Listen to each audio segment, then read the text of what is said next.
It's August 2020. Last month, July, saw the 475th anniversary of the sinking of Henry VIII's favourite warship. Each year, a wreath is laid at Portsmouth Cathedral on the grave of an unknown sailor from the Mary Rose, in memory of the lives lost on that tragic day, the 19th of July, 1545. Nearly 500 crew members are believed to have drowned as the ship sank beneath the waves. A crew of surprisingly diverse ethnicity. Welcome to the third in a series of podcasts from the Mary Rose Museum, created while it's still closed due to the impact of the worldwide coronavirus pandemic. This time, we will be addressing another worldwide issue and relating it to the crew of the Mary Rose. Recently, the Black Lives Matter campaign has brought into sharp focus the question of equality and equity right across the globe. In Tudor England, contrary to popular belief, Africans were not unusual. But who were they? What did they do? And where did they live?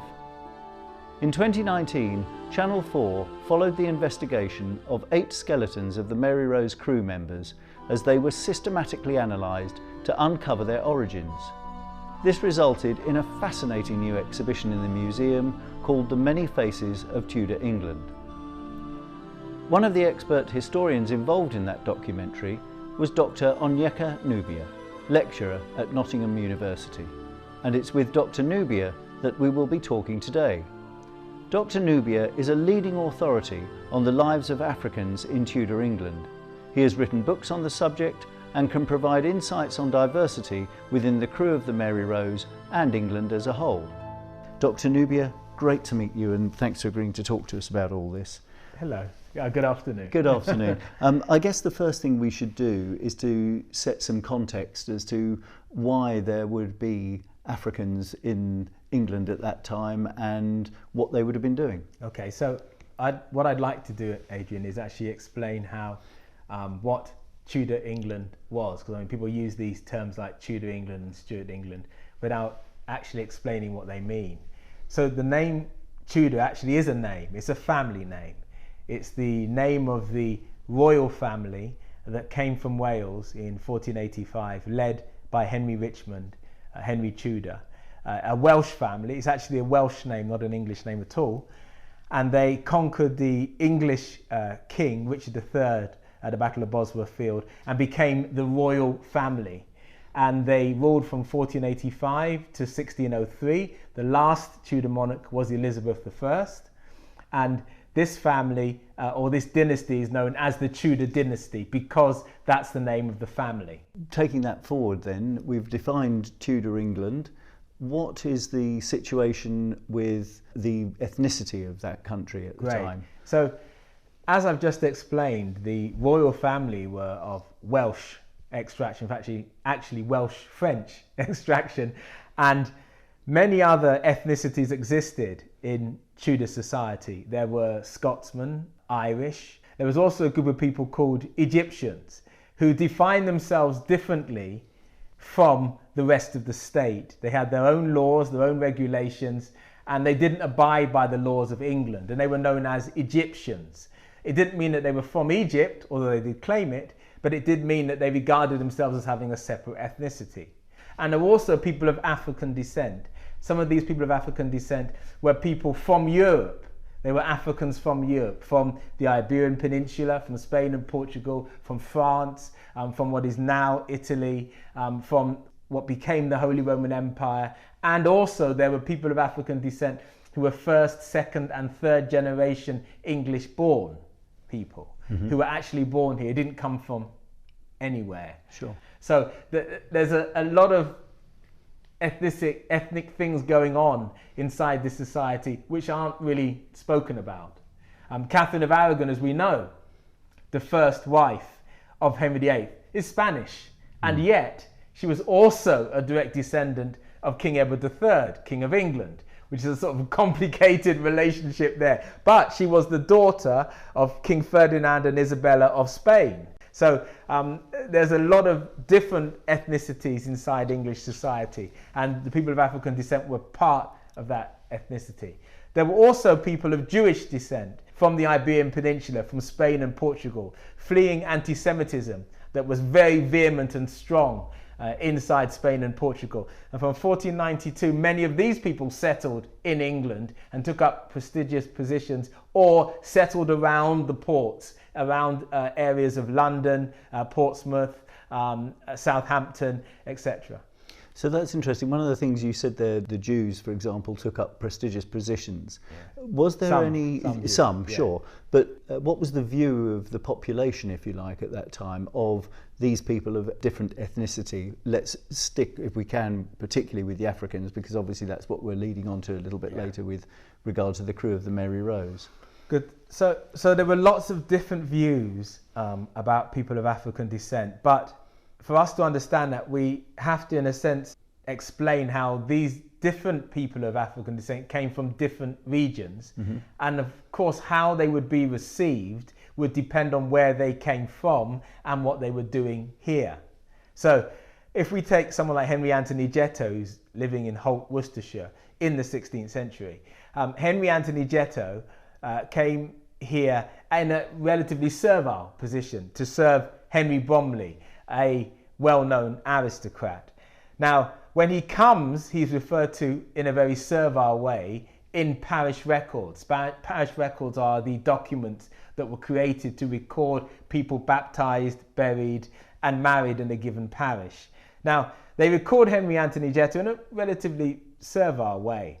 Later on, he becomes very integrated within his parish. He marries a local woman called Presidia, has 6 children with her and 1 other child out of wedlock.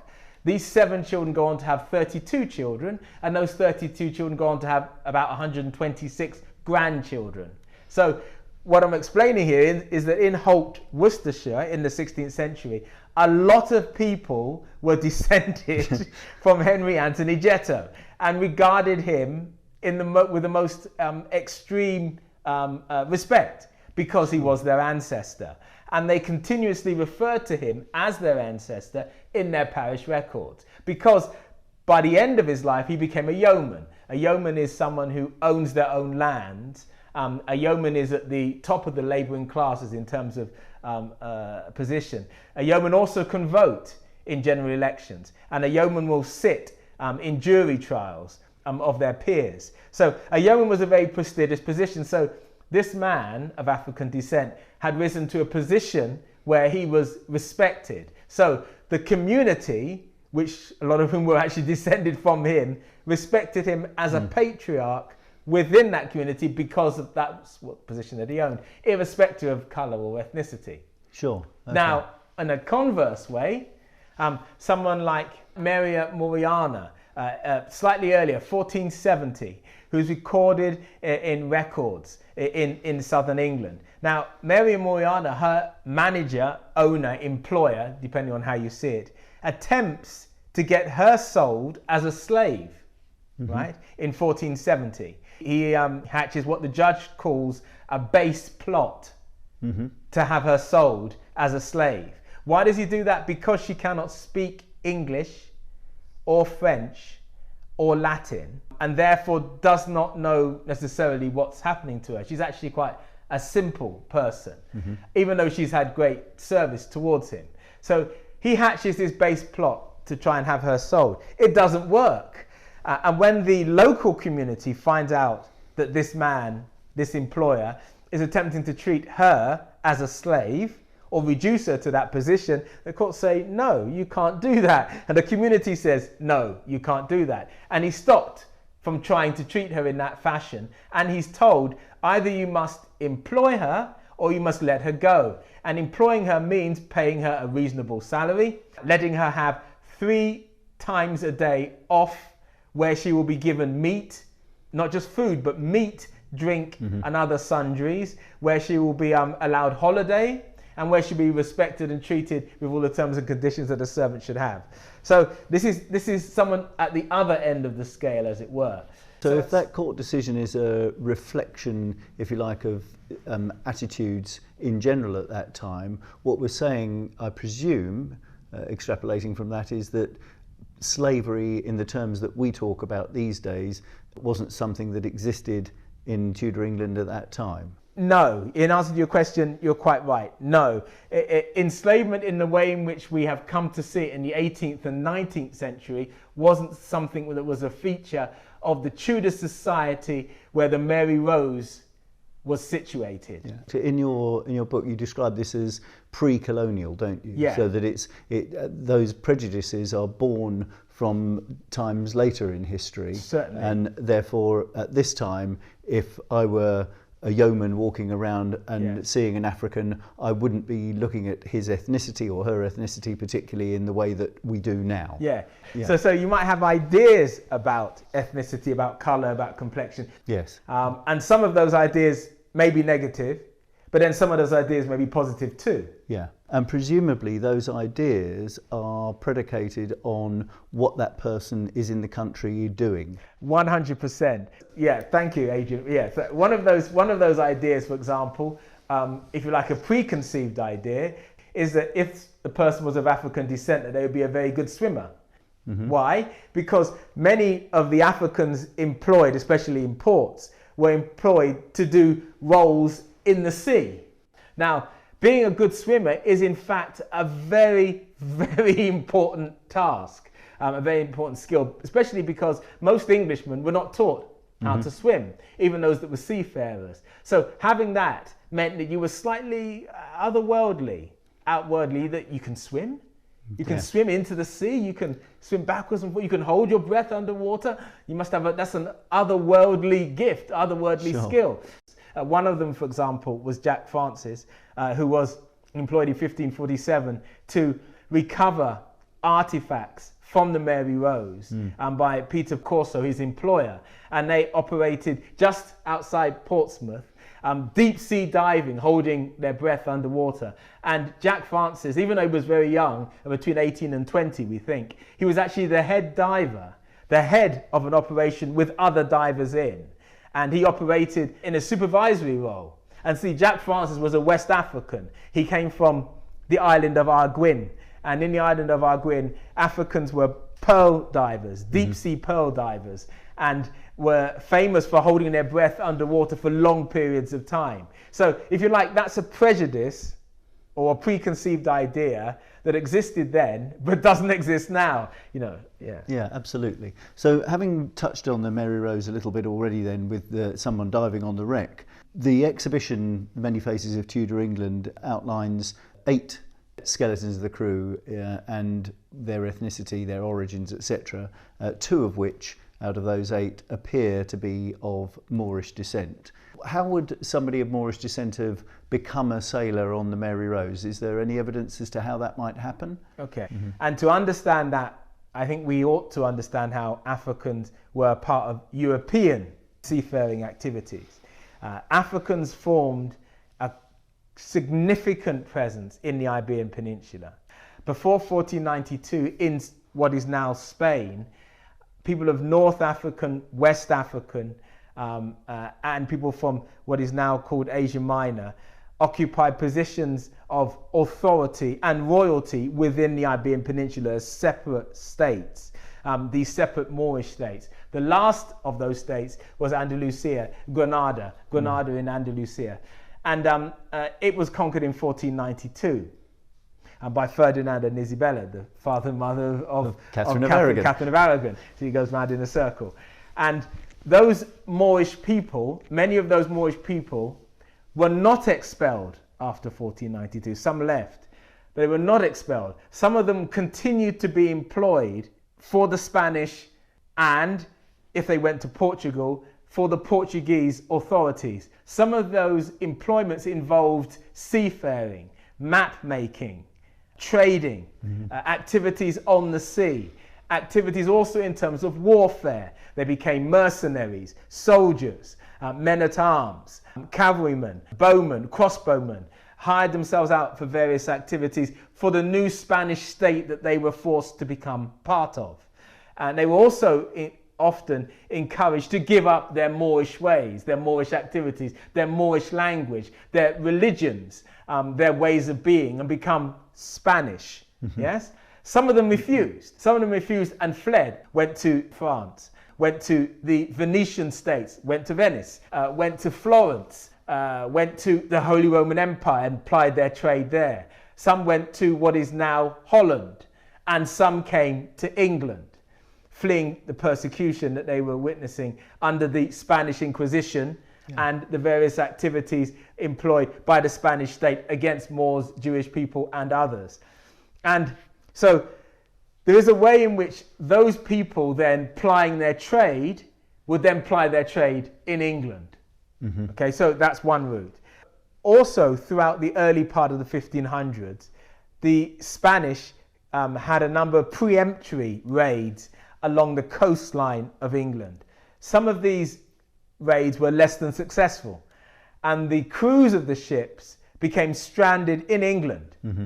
These were multi-ethnic crews reflecting the multi-ethnic nature of Spanish society.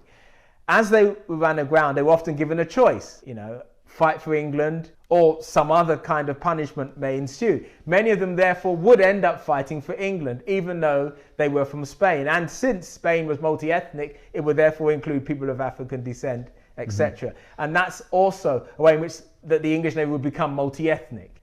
The English Navy also deliberately sought out the activities and trade of specifically skilled individuals, no matter who they were. Right. So the point was that they wanted people who were skilled, who had abilities, who knew about seafaring, no matter where they came from. Sure. That's why we find a lot of Spanish and Portuguese and Frenchmen involved in the English Navy, despite the fact that England was often at war with Spain, Portugal and France.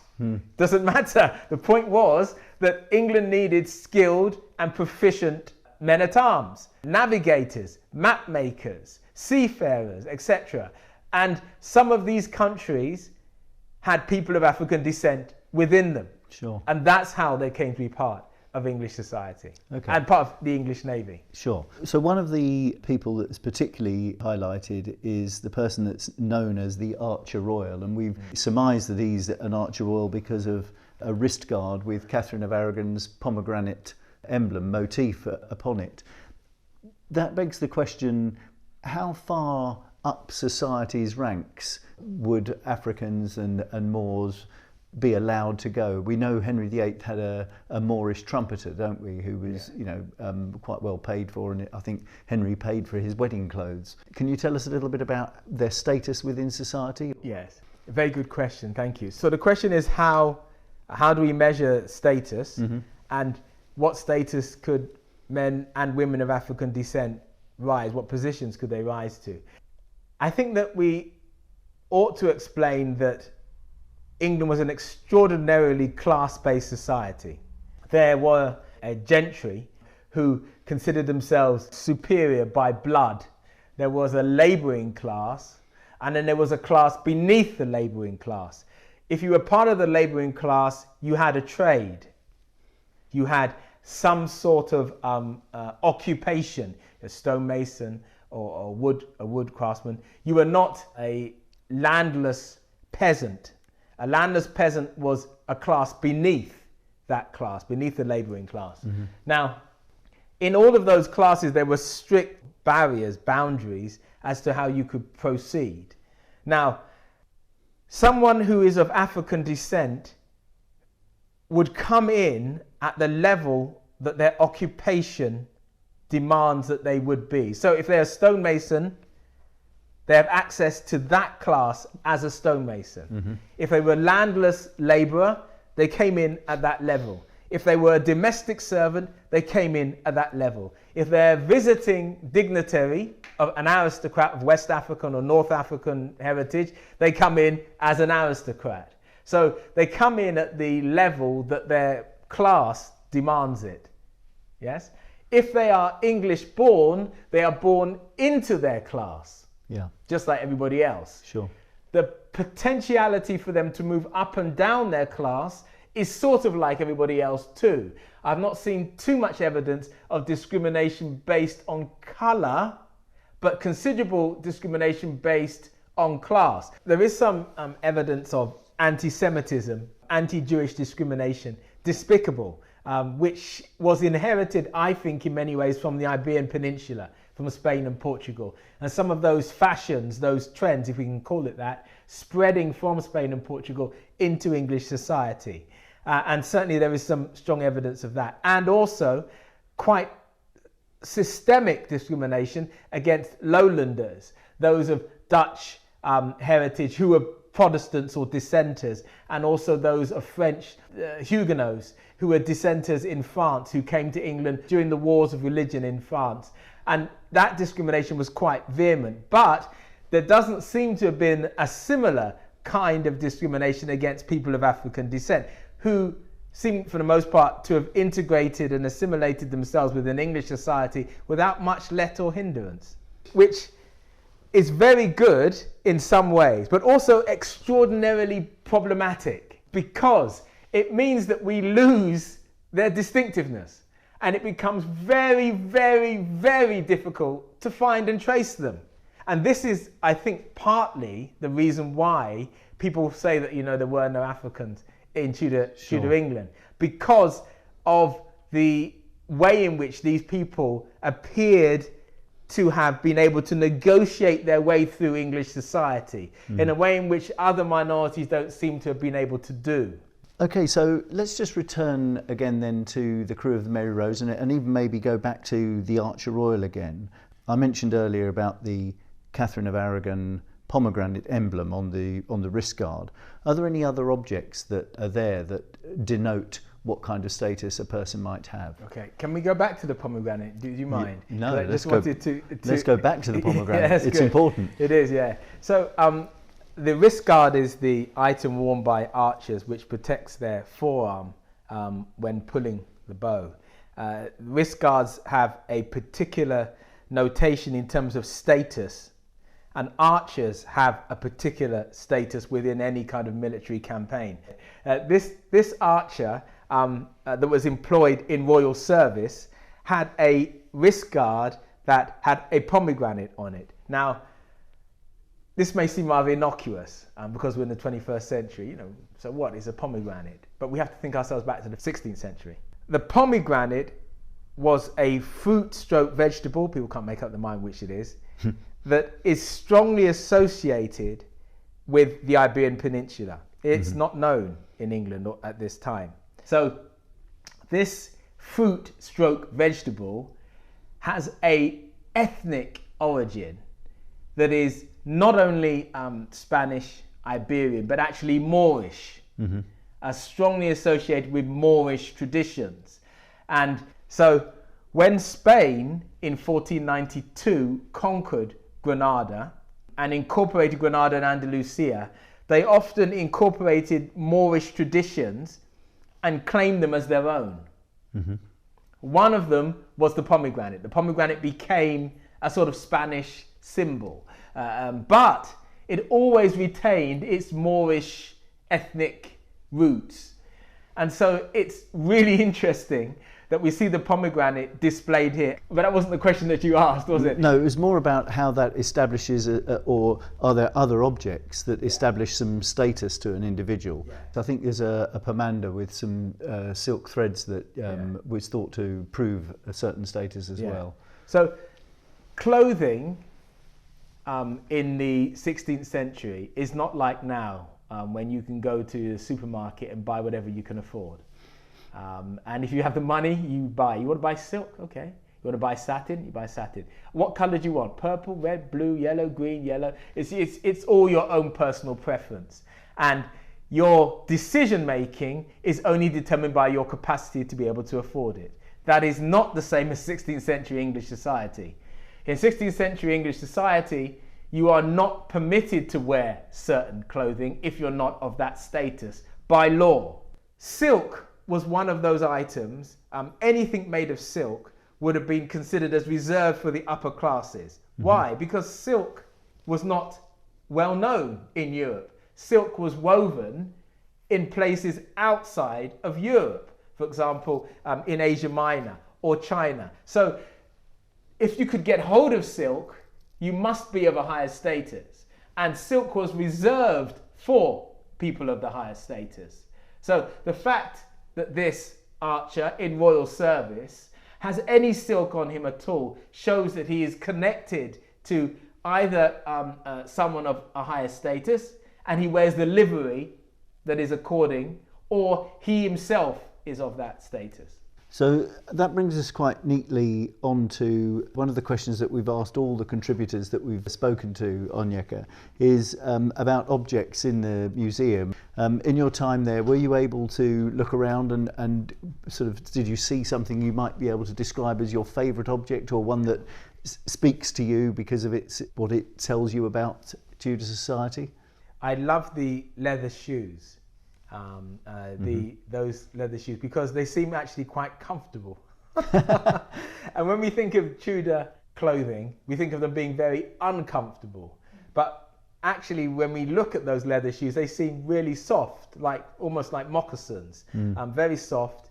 And you could imagine, especially on board a ship, a flat-soled shoe being incredibly useful. A flat-soled shoe with a relatively thin sole, actually very useful. So you can see how they're very practical, very, very efficient for what they're actually being used for. I also like the combs.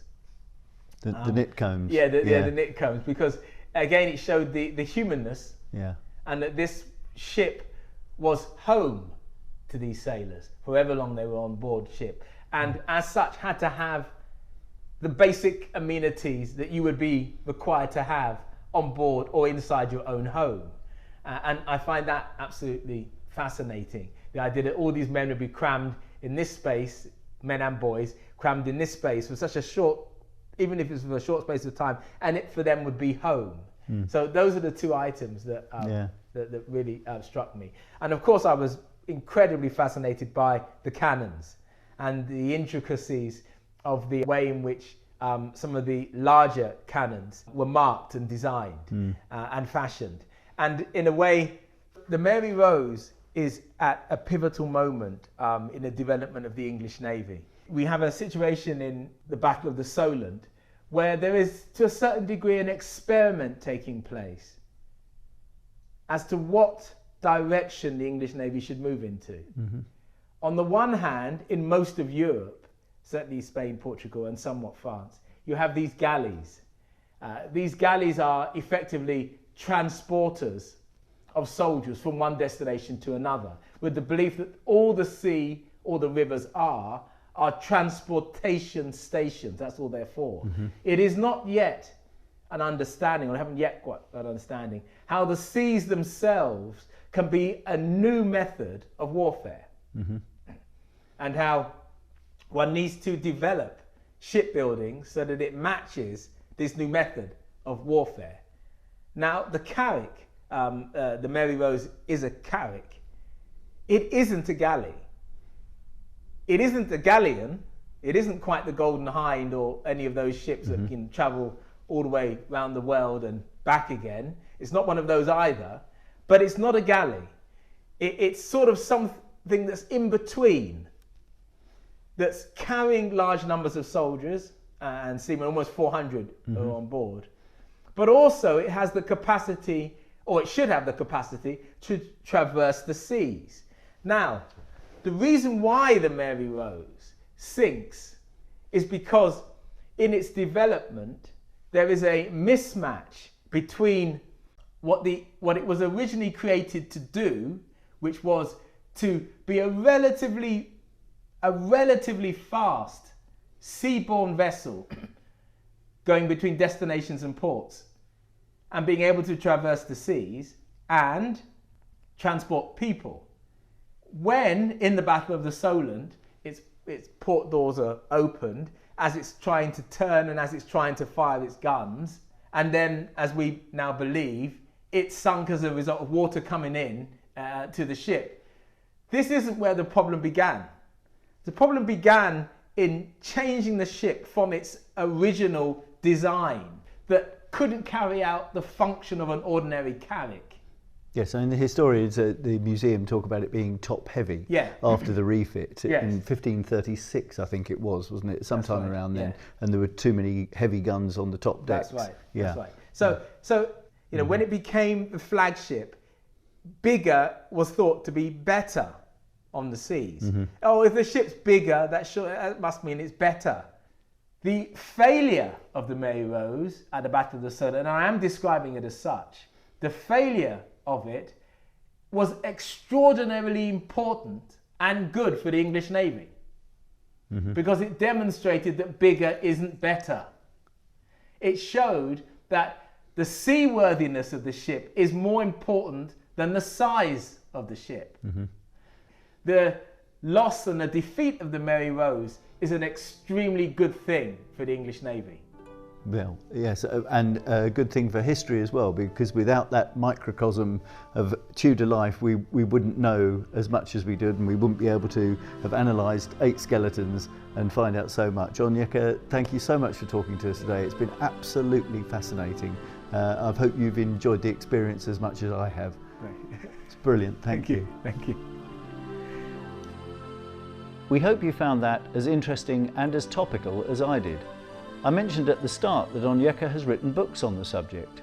There are in fact 2, Blackamoors, Africans in Tudor England, and England's Other Countrymen, and they're both really worth a read, especially if you're interested in learning more about diversity in Tudor England. And of course, when the museum reopens, you can see the Many Faces of Tudor England exhibition and find out more about the crew, the science behind the amazing findings about their origins, and see for yourselves some of the objects we referred to today. And the good news is that the museum is going to reopen on the 24th of August.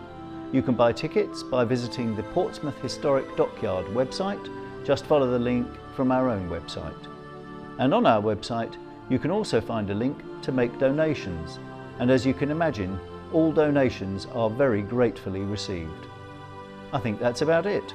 I hope you've enjoyed this podcast, and hopefully we'll be doing another one soon.